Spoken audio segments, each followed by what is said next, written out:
अस्सलाम वालेकुम जी, क्या हाल है? सबका ठीक है? उम्मीद है कि ठीक होंगे। आज जी हम सुबह मगज़ का नाश्ता करने लगे हैं, तो मगज़ लेके आए हैं। इसमें जनाब हमने पानी में थोड़ी सी हल्दी डाल के इसको बॉयल किया। बॉयल करके तो इसमें हम ये मगज़ डाल रहे हैं। तो इसका ये सारा जो है ना वो वाश हो जाएगा। उबल उबल के 4-5 मिनट इसको पकाना है। पका के तो सारा इसको फिर वाश कर लेना है। ये जी इसमें हमने पहले भी हल्दी डाली है और अब थोड़ी सी और डाली है। इसको बॉयल आना शुरू हो गए हैं। फ्लेम को थोड़ा आहिस्ता कर दें तो इसको पकने दें थोड़ा सा। ले जी अब हमारा मगज़ बॉयल हो गया, तो ये अब इसमें से ये गंदा पानी निकल रहा है। तो अभी हम इसको डाल रहे हैं एक छन्नी में। तो ये सारा अब इसको हम साफ़ करेंगे। तो ये देखें जी, ये इसमें से सारा ब्लड वगैरह निकल गया और इसकी अभी हम सफाई करेंगे। ये लें, ये मगज़ अब जो हो गया बॉयल, और इसमें से हम ये जो है ना ये जाला वगैरह अब ये निकालेंगे। इसमें से काफ़ी कुछ ये छोटे छोटे पीसेस हैं, ये साफ़ कर रहे हैं जी अब हम इसे। ये देखें जी, ये इसकी अब सफाई हो रही है। तो ये इसमें से सारा ये इसकी वेन्स निकली हैं, ये हमने इस्तेमाल नहीं करनी। ये अब साफ़ हो गया, ये करेंगे। तो इसको हमने बॉयल करके फिर ठंडे पानी में भिगोया था। तो ऐसे करके ना ये हमने इसका ये निकालना है। ये इसके कांटे की मदद से ना ये इसके जो वेन्स हैं ना, ये जाला वगैरह इसको बोलते हैं पंजाबी में, ये ऐसे हमने निकाल के एक साइड पे कर देना है। तो बड़ा इजी है जी, कोई मुश्किल नहीं है। बस इसको साफ़ अच्छे तरीके से करना है। हल्दी डालने का ये फ़ायदा हुआ कि इसमें स्मेल नहीं रही और ये बिल्कुल ऐसे ना ज़बरदस्त हो गया। तो अभी इसको हम पकाएँगे। ये जी इसमें हमने अब ये देसी घी डाल रहे हैं, तकरीबन 2 चम्मच डाला। तो इसको मगज़ को हम भूनेंगे। अभी देखें ये मगज़ सारा साफ़ हो गया, तो ये अब हम इस देसी घी में डालेंगे, तो इसको भूनेंगे। अभी जी हमने इसको लो फ्लेम पे पकाना है और इसको भूनने और इसको ना इसकी ये भी झाग बन जाएगी।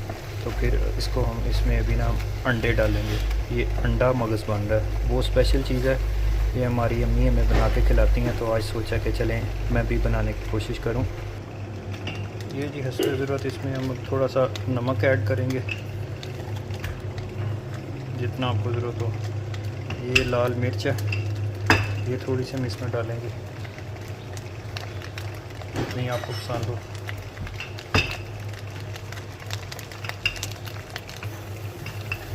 तो अभी इसको ये थोड़ा सा रह गया भूनने वाला, तो अभी इसको भूनना है। जितना अच्छा ये भुनेगा उतनी अच्छी आपको इसकी रेसिपी मिलेगी। इसकी खुशबू आना शुरू हो गई है जी, अभी बहुत माशाल्लाह प्यारी इसकी स्मेल है। ये भूनते हुए भी हमने इसमें से ये इसके ये जो वेन्स हैं, ये जो जाले हैं ना, ये भी निकाले हैं बाहर कांटे की मदद से। पकाते वक्त सफाई का बहुत ख्याल रखें। जितना आप इसको साथ में करते रहेंगे, थोड़ा बहुत जो होगा वेन्स वगैरह निकालते रहेंगे, तो ये उतना अच्छा आप इसको टेस्ट आएगा। ये भी हमने अंडे के लिए नमक डालना है, जितने हमको अंडे चाहिए। ये हम 3 अंडे इसमें डाल रहे हैं और 2 मगज़ थे। ये थोड़ी सी मिर्च डाली हमने इसमें, लाल मिर्च।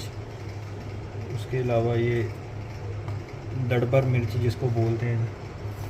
तो ये इसमें हम अंडे मिक्स करेंगे ना, इसको पहले अच्छे से मिक्स कर लिया। मिक्स करके तो ये अब इसमें हम अंडे डालेंगे, 3 अंडे।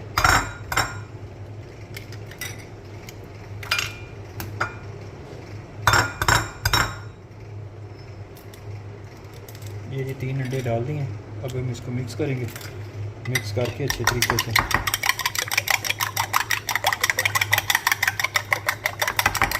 ये मिक्स हो गया, तो इसको अब हम मगज़ में डालेंगे, जो हमने मगज़ तैयार किया ना। ये जी अब हम इसमें अंडे डाल रहे हैं। अभी ये मगज़ की देखें आप कैसे सारी झाग बन गई थी, तैयार हो गया। तो अब इसमें हम अंडे डाल दिए, ये जो मिक्सर बनाया ना। तो ये अभी हम इसको बेक कर रहे हैं। अभी ये पकाएंगे तो ये हमारा रेसिपी रेडी होगी।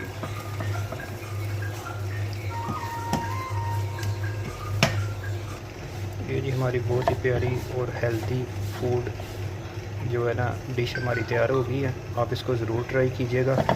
तो इसमें बहुत ज़्यादा ताकत है, आपको कोई भी परेशानी है इंशाल्लाह आराम आ जाएगा। कमर की दर्द है, मोरों का दर्द है, ज़हनी थकावट है, इंशाल्लाह आपको इस मगज़ से बहुत ज़्यादा मज़ा आएगा।